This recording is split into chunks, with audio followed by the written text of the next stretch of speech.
Captain Eric Miller walked slowly through the gleaming hallway of Concord Station Alpha, carefully maintaining what he called his space shuffle.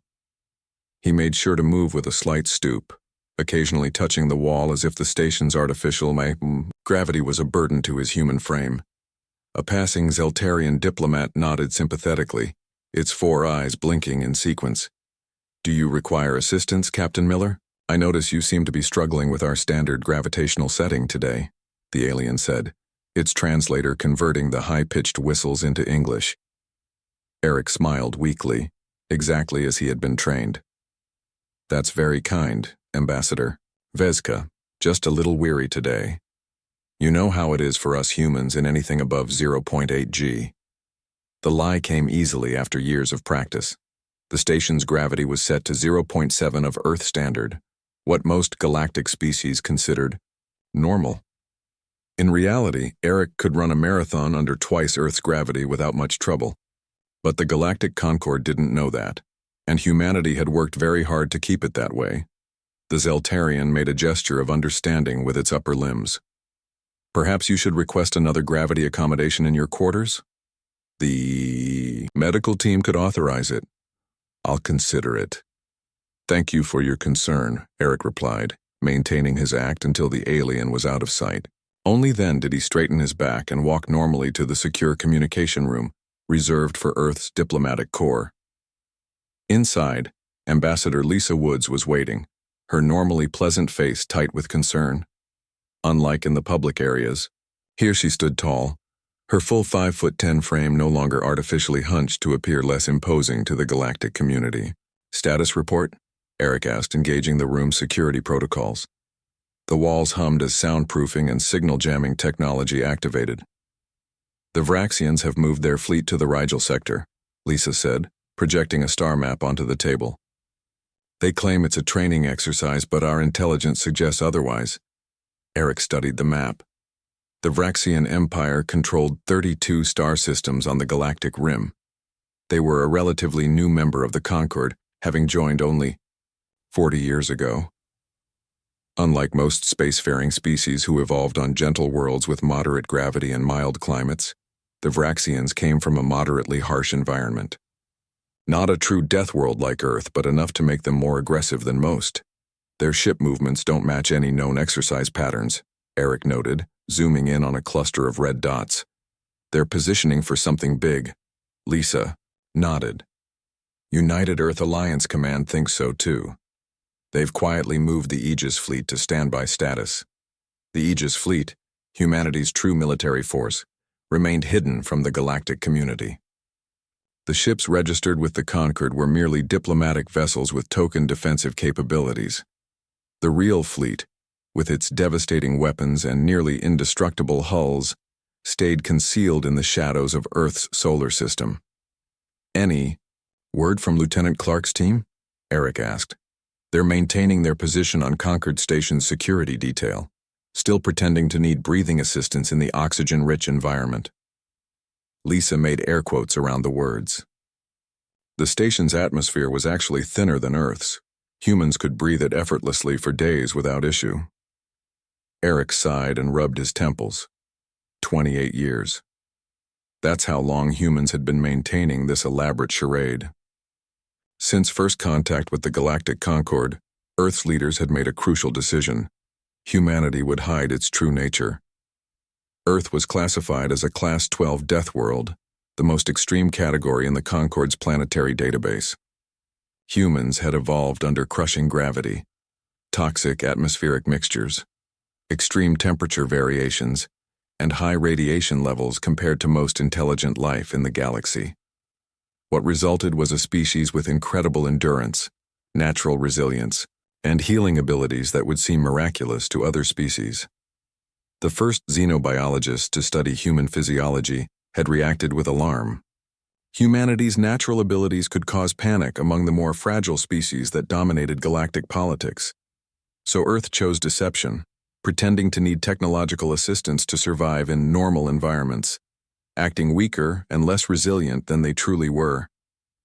"President Mitchell wants us to proceed with the trade negotiations as planned," Lisa continued. "Keep playing our roles. The Vraxians might be posturing, nothing more. Eric wasn't convinced. My instincts say otherwise. The Vraxians have been testing boundaries for months. Ambassador Woods, I think we should consider moving to Yellow Protocol. Yellow Protocol would prepare human assets throughout conquered space for possible revelation of their true capabilities. It wasn't a step taken lightly. Not yet, Lisa replied firmly. We've invested too much in maintaining our cover. Earth's economy depends on these trade agreements, and revealing ourselves as Deathworlders could trigger panic, maybe even military responses from some species. A soft chime indicated an incoming transmission. Lisa activated the screen to see Lieutenant Adam Clark's face appear, his expression grim. Ambassador Captain, I'm sending you footage that just came through official channels. The Vraxians have made their move. The screen split to show a recording of a massive Vraxian warship firing on a conquered outpost. The diplomatic station, home to representatives from 12 species, erupted in flames as kinetic weapons tore through its shields. That's Outpost Talaris, Eric said quietly. Over 800 civilians were stationed there. There's more, Adam continued. The Vraxian High Command has issued a declaration across all conquered frequencies. They're claiming the right of species superiority, rejecting the Concord's equality doctrines. They're starting a war, Lisa whispered. It gets worse, Adam added. They've listed target species they consider evolutionary dead ends that should be removed from the galactic community. Humans are 6th on their list. Eric exchanged a look with Lisa. The Vraxians had no idea what they were truly threatening. They'd only seen the facade, humans who moved carefully in high gravity, who needed breathing assistance in standard atmospheres, who took breaks every few hours due to physical limitations. Is Harmony Station in their projected path? Lisa asked, referring to the joint human-alien colony where thousands of Earth families lived. Adam nodded grimly. Their fleet trajectory puts it directly in their way. ETA is 72 hours. Eric felt a cold resolve forming. Ambassador, we need to contact Earth immediately. If the Vraxians reach Harmony Station, Lisa was already sending the priority transmission. I know. Those are our children out there. As they waited for Earth's response, Eric stared at the footage of the burning outpost. For years, humans had played the role of a middling species, hiding their true potential to find peaceful acceptance in the galactic community. They downplayed their strength, endurance, and resilience, all to avoid frightening their more fragile galactic neighbors. But now, with war breaking out and human lives threatened, Eric wondered how much longer the act could, or should, continue. What would happen when the galaxy discovered what humans truly were? What would happen when the Deathworlders finally stopped pretending? The emergency meeting of the Galactic Conquered Council filled the grand chamber with nervous chatter. Representatives from 47 species sat in rising tiers around the central speaking platform. The air smelled of fear, a mix of pheromones, and stress indicators that humans could detect but pretended not to notice. Lisa Wood sat in the human delegation's modest seat, far from the influential center positions. She wore her assistance devices, completely unnecessary equipment that humans had designed to maintain their cover. A small tank of supplemental oxygen hung at her side, and gravity compensation bands wrapped her joints. All props in humanity's long-running performance. High Minister Zulthar, a tall, willowy Alaran with iridescent skin, raised his ceremonial staff for silence. The chamber quieted immediately. The Vraxian advance continues unchecked, he announced, his melodious voice carrying a tremor. 3 more outposts have fallen. Their fleet has divided into 3 battle groups, each targeting different sectors. Holographic maps appeared above the central platform, showing the Vraxian fleet movements in red. One arrow pointed directly at Harmony Station. Our defense fleet has engaged the enemy at Junction Point Delta, Zulthar continued. But their new shield-penetrating weapons have proven problematic. A diplomatic way of saying the Concord ships were being slaughtered, Lisa thought. She raised her hand, and after a noticeable delay, the High Minister acknowledged her. Ambassador Woods, of Earth you may speak. Lisa stood carefully, making sure to appear slightly unsteady in the chamber's gravity. The United Earth Alliance offers its support in this crisis. We have defensive capabilities that could be deployed to vulnerable stations, particularly Harmony, station where many species, including humans, have established communities. The Vraxian representative, Commander Krovak, made a dismissive gesture with his armored forearm. Unlike most Concord meetings, he had come in full military regalia, his scaled skin complemented by gleaming battle armor. The human offers protection? He sneered. Perhaps you could supply us with your breathing apparatus as weapons, or demonstrate how effectively you stumble in our gravity? Laughter rippled through some delegations. Lisa forced herself to appear calm while she seethed inside. The Vraxians had clearly studied the perceived weaknesses of every conquered species. We may not be the strongest species, she said carefully, maintaining the act. But together the conquered stand stronger than any single empire. Noble words, Krovak replied. But words don't stop warships. The Belsarian ambassador, a gelatinous being who communicated through color patterns, flashed urgent red warnings. The Vraxian fleet will reach Harmony Station in less than 20 hours. There are thousands of civilians there. Zulthar nodded gravely. The conquered defense fleet is redirecting ships to intercept, but they may not arrive in time. We recommend immediate evacuation of all non-essential personnel. Lisa felt her heart rate increase. Evacuation would take days, not hours. High Minister Harmony Station has over 15,000 residents, including 3,000 human citizens. Many are families with children. There aren't enough transport ships in the sector to evacuate everyone in 20 hours. Then they should have chosen a safer region for their families, Krovak said coldly. The strong survive. The weak perish. It is the natural way of the universe. Lisa gripped the edge of her podium, careful not to crack the material, despite her rising anger. I move that we deploy all available defensive assets to protect Harmony Station immediately. The motion is noted, Zulthar said, but his tone made it clear that no such action would be taken.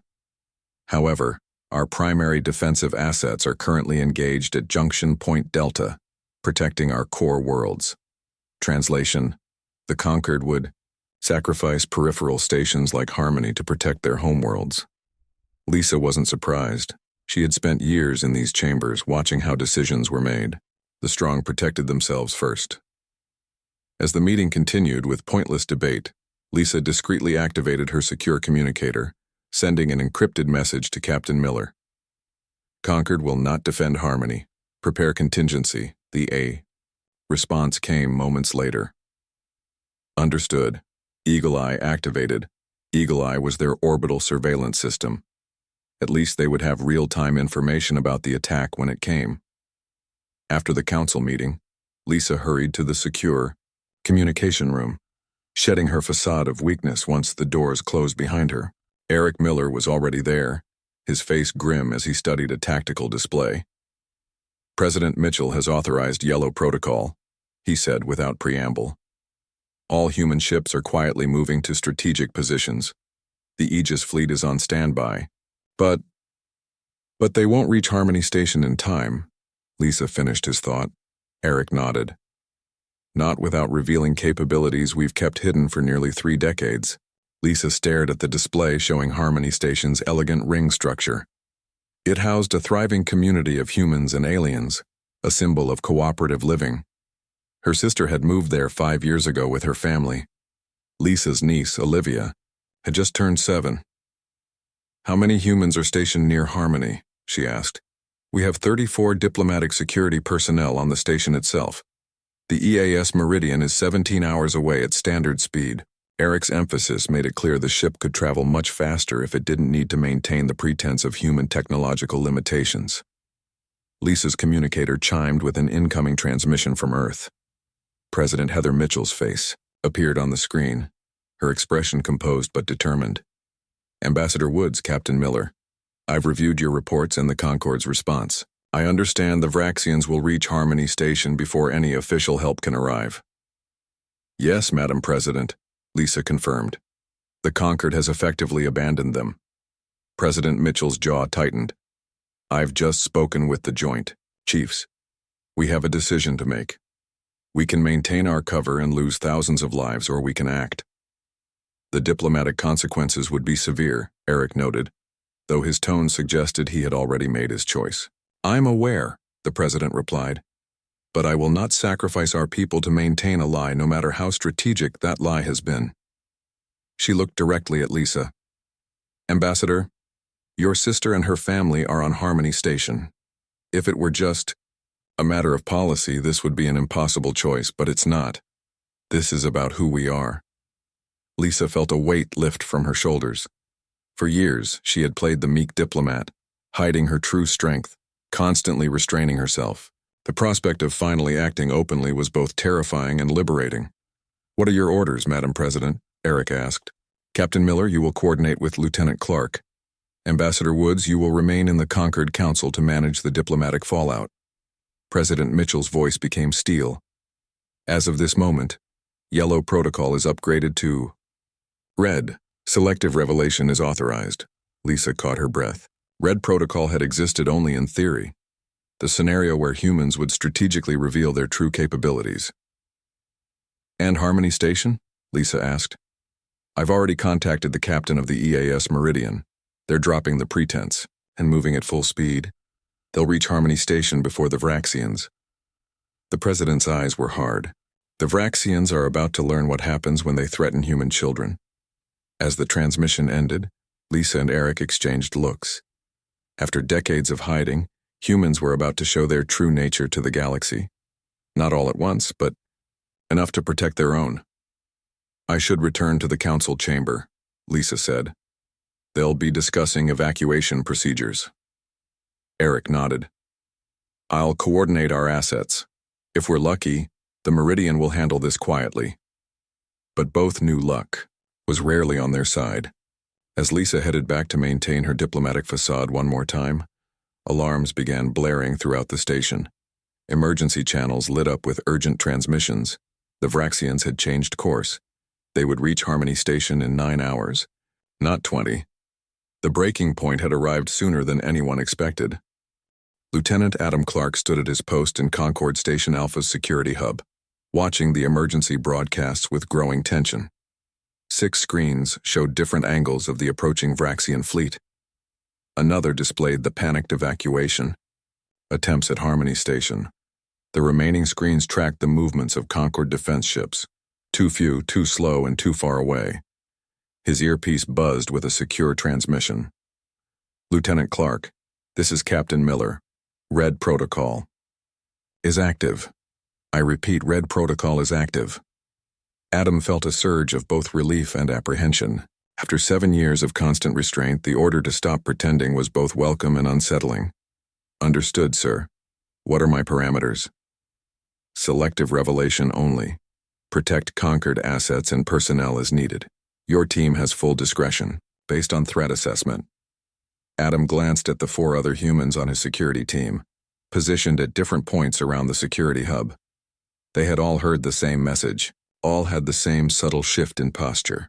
Straighter backs, relaxed shoulders, like actors who could finally step out of uncomfortable costumes. Acknowledged, Adam replied. Clark out. On the main screen, the Vraxian fleet had changed formation. Instead of their standard approach vectors, they had arranged into an attack pattern that the Concord tactical systems didn't recognize. But Adam did. It was a killing formation, designed to leave no survivors. The Telosian security chief, Officer Nazabara, clicked her mandibles nervously as she studied the display. Their trajectory change makes no strategic sense. They will burn excessive fuel to reach Harmony Station earlier. Adam chose his words carefully. They're not concerned with efficiency. They want to arrive before any potential defenders. But the Concord fleet cannot reach Harmony in time regardless, Nazbara said, confused. Why hurry for an uncontested victory? Because they don't know about the EAS Meridian running at full human speed, Adam thought but didn't say. The largest screen suddenly flickered as a new transmission cut through. The face of Vraxian Fleet Commander Drazikul filled the display. His scaled features set in what passed for a smile in his species. Attention all Concord vessels and stations. The cleansing has begun. Harmony Station will serve as an example of Vraxian superiority.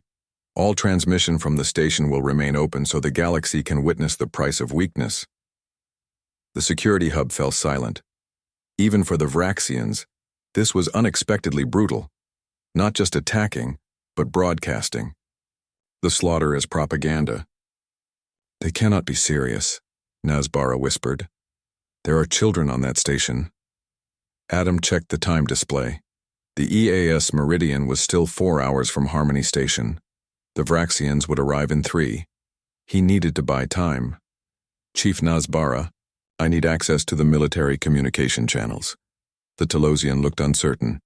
Those are restricted to senior Concord officials. Adam straightened to his full height, no longer stooping to appear less imposing.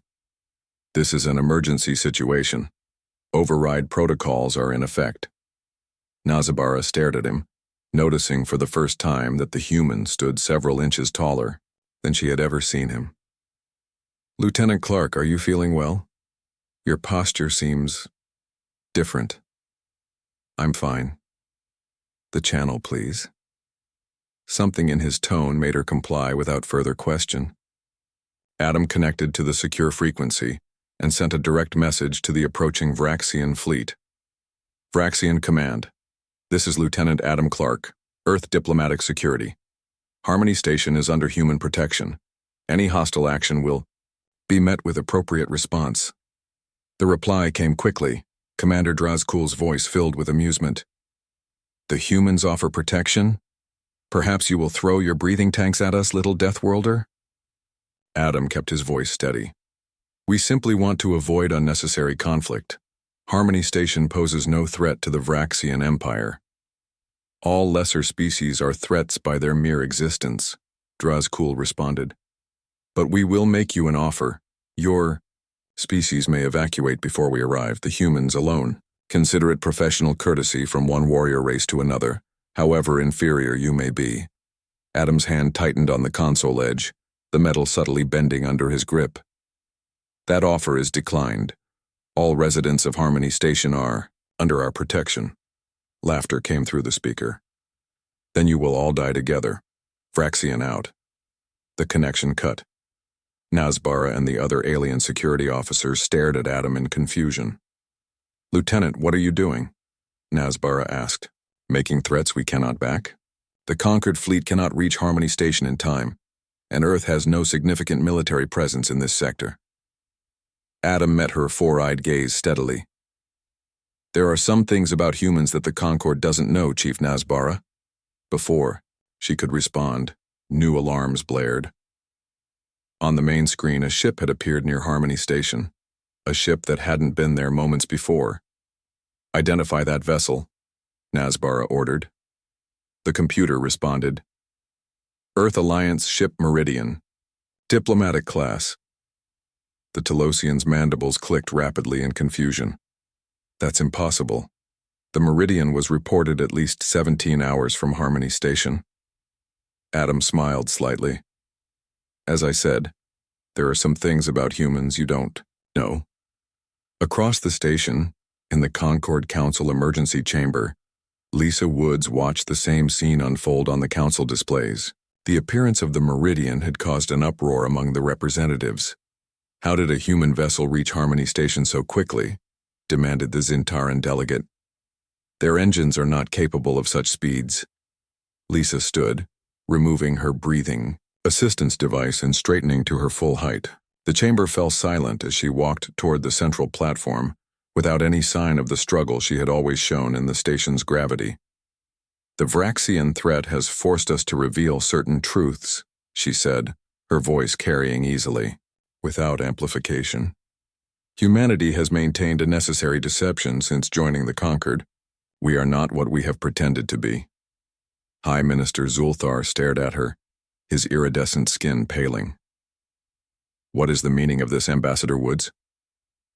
Earth is a Class 12 death world not because we are weak, but because we evolved in conditions that would kill most of your species instantly, Lisa explained. The gravity accommodations, the breathing assistance, the regular rest periods, all part of a charade to avoid causing fear among our galactic neighbors. She gestured to the screen showing the EAS Meridian moving into defensive position around. Harmony Station. That ship traveled at speeds that would kill most species due to acceleration forces. Its human crew functions perfectly under conditions that would liquefy most conquered beings. The chamber erupted in shocked exclamations and fearful murmurs. Some representatives backed away from Lisa, as if she had suddenly transformed into a monster. In the security hub, Adam received new information through his earpiece. The Varaxian fleet had increased speed again, burning their engines beyond safe limits in response to the Meridian's arrival. They'll reach Harmony Station in 40 minutes, he told his team. We need to prepare for possible hostilities here on the station as well. He opened his locker and removed his standard-issue security stun baton. For years he had pretended it was heavy, wielding it with exaggerated effort. Now he spun it effortlessly between his fingers, the motion too fast for Nazbara's eyes to follow. "What are you?" she whispered. Adam looked at her calmly. "We're humans. We've just stopped pretending we're not." Throughout conquered space, the same revelation was occurring as humans received the Red Protocol authorization. On 27 stations and outposts, human representatives straightened from their habitual stoops. On 15 diplomatic vessels, human crew members moved with their natural speed and strength. In research facilities, human scientists lifted equipment they had always claimed was too heavy. And in the darkness beyond Jupiter, hidden from conquered sensors, the true might of humanity stirred as Admiral Diane Foster gave the order that awakened the Aegis fleet from its long slumber. The bridge of the EAS Meridian hummed with focused activity as Captain Laura Hayes watched the approaching Varaxian fleet on the main view screen. The enemy ships formed a wedge formation, their hulls gleaming with weapons ports sliding open.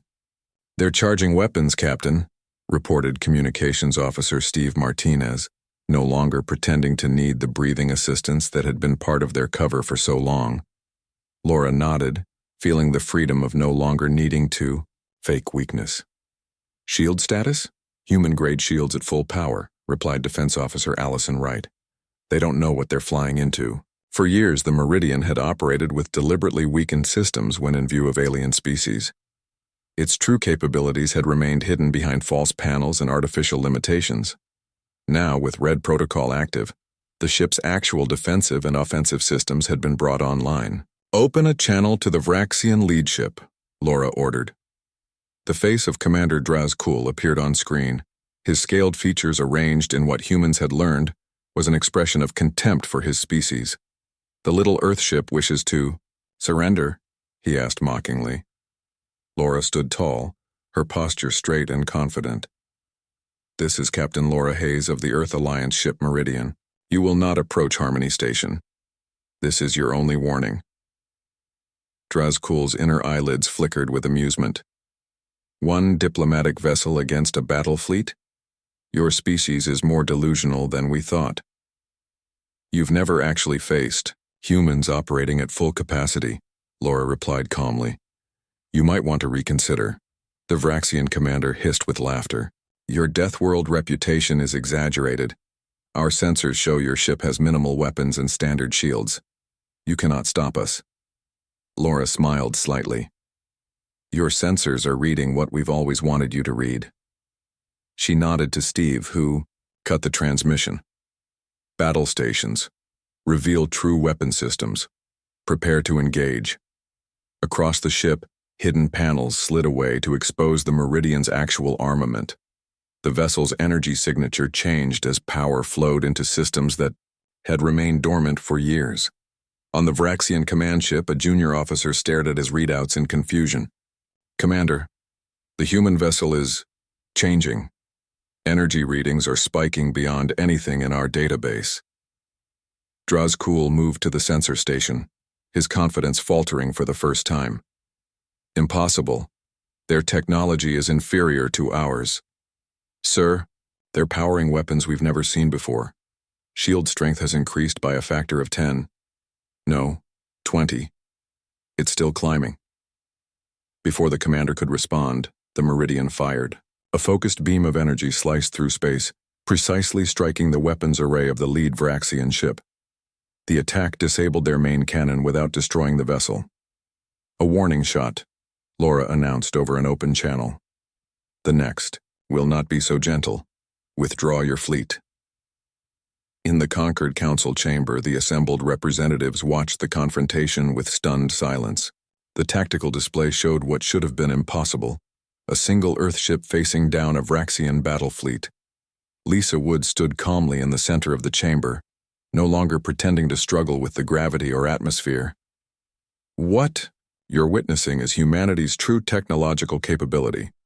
We've hidden it, along with our natural abilities to avoid causing fear. The Zintaran delegate, a methane-breathing entity in an environmental suit, spoke through his translator. You've deceived the entire Concord for decades? We presented ourselves as less than we are, Lisa corrected. Because the first xenobiologists to study humans reacted with terror at our natural abilities. We evolved on a world that would kill most of you in minutes. Our bones are denser, our muscles stronger, our reflexes faster, our bodies more resistant to radiation, toxins, and trauma. High Minister Zolthar's voice shook slightly. The classification of Earth as a Class 12 death world is accurate, Lisa finished for him, but not because we struggle to survive elsewhere, because any of you would die almost instantly in Earth's conditions. On the main display, the battle at Harmony Station had begun in earnest. The Vraxians, recovering from their shock, had launched a full attack against the Meridian. Their weapons, fire splashed harmlessly against shields far more powerful than any the Concord had seen before. Captain Hayes is being merciful, Lisa noted as the Meridian disabled another Vraxian ship without destroying it. She could have vaporized that entire fleet by now.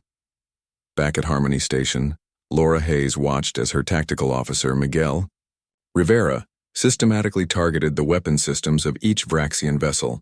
Their shields are adapting, Miguel reported. They're learning from each hit. Laura nodded. As expected, time to show them something new. She pressed a command on her chair's interface. Deploy combat teams.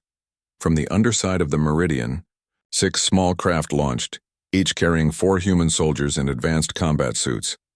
These weren't the weakened, simplified versions the Concord had seen. These were Earth's true battle armor, exoskeletons that enhanced rather than merely supported human strength. Boarding parties? Drazkul snarled when his officers reported the approaching craft. Let them come. Vraxian warriors will feast on human flesh today. His confidence was misplaced. The boarding craft latched onto the hulls of the 6 largest Vraxian ships. Cutting through the outer plating took seconds with tools designed on Earth. Inside the Vraxian flagship, the ship's security officer watched in horror as internal sensors showed 4 humans moving through the vessel at impossible speeds. They're heading for the engine room, he reported. Security teams are moving to intercept. Drazkul felt the first stirrings of genuine fear. How many boarding parties? Just 4 humans, sir. And you're concerned about 4 humans against a security team of 20 Vraxian warriors? The security officer looked up from his console. Sir, they've already neutralized the first response team. They're not using weapons. They're fighting hand-to-hand. On the security feeds, Vraxian warriors in full battle armor were being tossed aside like toys. A human female, Sergeant Kelly Hart, had lifted a Vraxian twice her size and thrown him into 3 others. Another human, Corporal Greg Powell, had punched through a reinforced door that normally required mechanical assistance to open. What are these creatures? Whispered the weapons officer. Similar scenes played out across the 5 other boarded ships. Human soldiers moved faster, hit harder, and endured more damage than should have been possible. Their reflexes outmatched the Vraxian combat computers. Their strength overwhelmed warriors from a species known for their physical power. In just 18 minutes, all 6 Vraxian ships had been neutralized, their engines disabled, weapons offline, and command crews secured. The remaining vessels began to retreat, only to find their path blocked as a new ship appeared, translating from faster-than-light travel directly in their path. The EAS Defiance, flagship of the Aegis fleet, dwarfed even the largest Vraxian vessel. Its hull bore no diplomatic markings, no pretense of being anything other than what it was, a warship built by humanity at the height of its technological capability. Admiral Diane Foster's voice transmitted across all frequencies. This is Admiral Foster of the Earth Alliance ship Defiance. The Vraxian fleet is now surrounded. You will power down your vessels and prepare to be boarded. Throughout conquered space, the revelation of humanity's true nature spread like wildfire. On Concord, Station Alpha, Lieutenant Adam Clark and his security team had efficiently neutralized a Vraxian attempt to seize control of the station.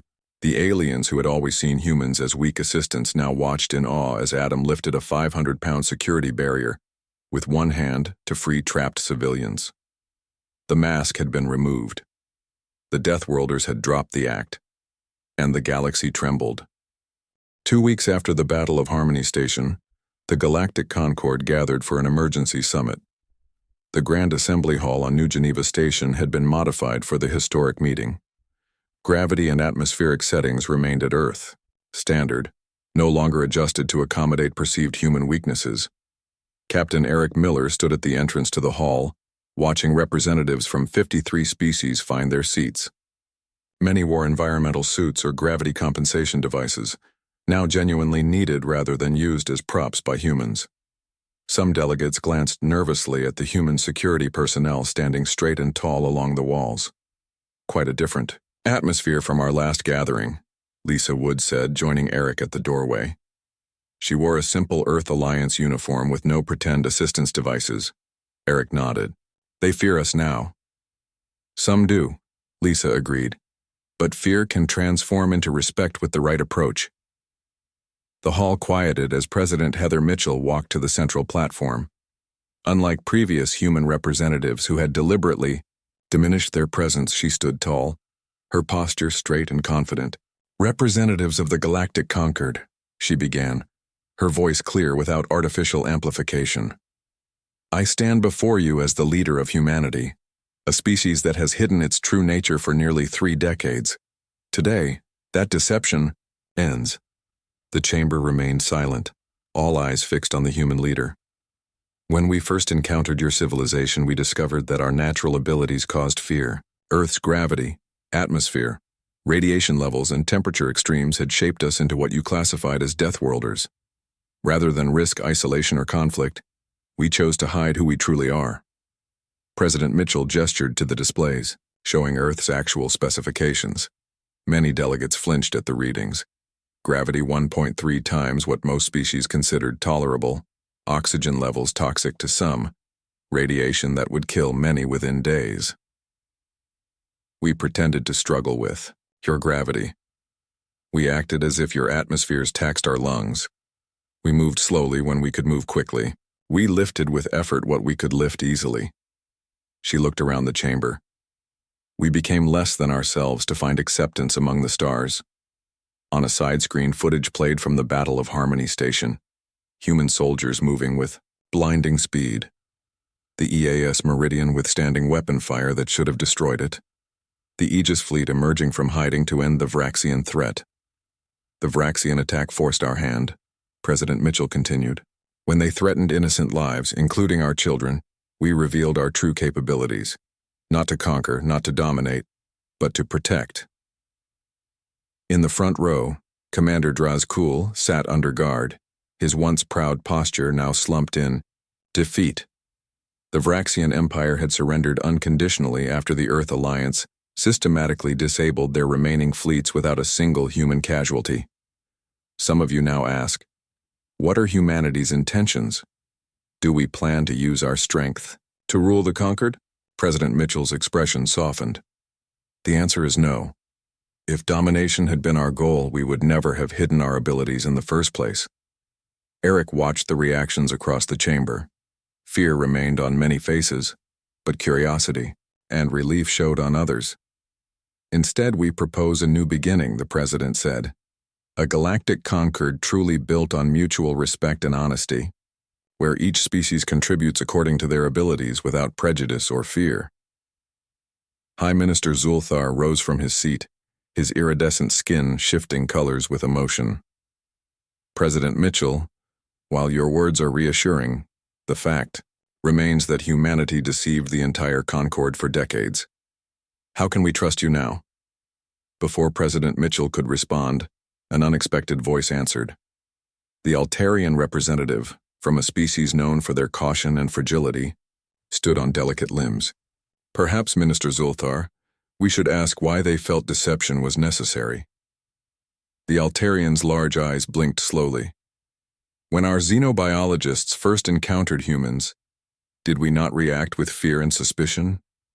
Did we not immediately classify them based on our standards rather than understanding them on their terms?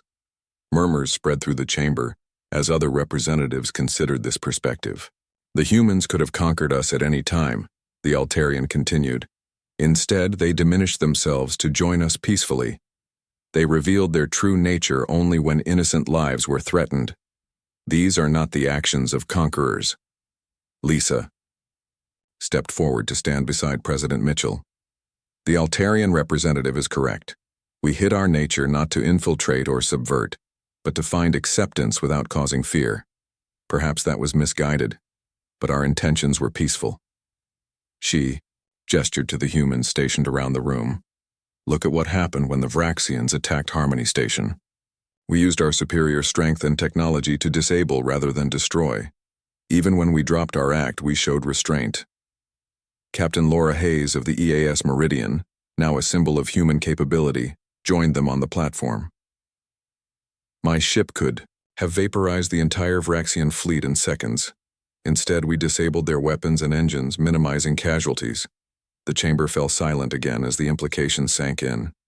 The humans had won a decisive victory while showing unprecedented restraint. President Mitchell spoke into the silence. Today, I propose the formation of a new galactic defense initiative. Earth will contribute its military capabilities and technologies not to rule, but to protect. In return, we ask only for honest cooperation and the right to live as we truly are. The vote was not unanimous, but by a significant majority the Concord accepted the proposal. As the summit concluded, Eric and Lisa walked together through the station corridors. For the first time, they moved at their natural pace, stood at their full height, and breathed normally. Do you think they'll ever fully trust us again? Eric asked. Lisa watched as a group of Altarian children approached a human security officer. Instead of showing fear, they looked up with curiosity. The officer knelt down to greet them at eye level. Trust will take time, she said, but understanding has already begun. 1 month later, a new plaque was installed at the entrance to the Concord Council chambers. It bore the image of Earth, a Class 12 death world, and beneath it, a simple message. Here stand the Deathworlders who hid their strength to find peace and revealed it only to protect the innocent. Remember this truth. The most dangerous species in the galaxy chose cooperation over conquest. Across conquered space, humans no longer pretended to be weak. They served openly as they truly were, stronger, faster, and more resilient than most species. But they also showed a gentleness and restraint that gradually transformed fear into respect. And on Harmony Station, now a symbol of human protection rather than vulnerability, Captain Eric Miller watched human children play alongside alien youngsters. The little ones showed no fear of each other's differences. They had not learned to be afraid. That's our real strength, Lisa said, joining him at the observation window. Not our muscles or our ships or our technology, but this, she gestured to the children playing together, our ability to bridge differences and find common ground. Eric nodded. Even after dropping the act, we're still teaching the galaxy who we really are. And the galaxy, slowly but surely, was beginning to understand.